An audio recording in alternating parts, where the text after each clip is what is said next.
personally feel that, especially when you are into theater and acting, try to get into an institute to understand the depth of this field and to understand the various subjects and tools related to this particular profession.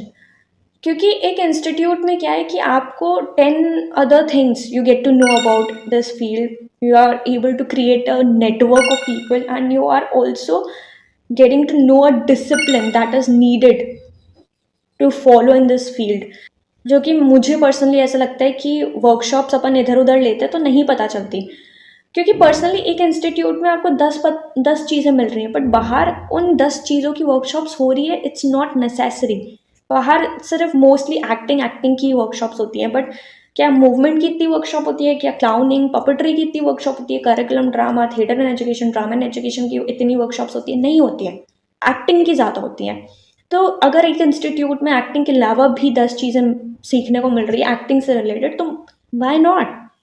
And क्या फ़र्क पड़ता है कि 1 साल दे रहे हैं, at least उस 1 साल में मैं एक डिसिप्लिन में बढ़िया से वो सारी चीज़ें सीख लूँगी, रादर देन बीइंग लाइक कि अभी ये इस महीने ये सीख लिया, अब पता नहीं 1 साल बाद शायद कभी कोई वर्कशॉप होगी किसी की किसी और सब्जेक्ट पे, तब मैं वो सीखूंगा.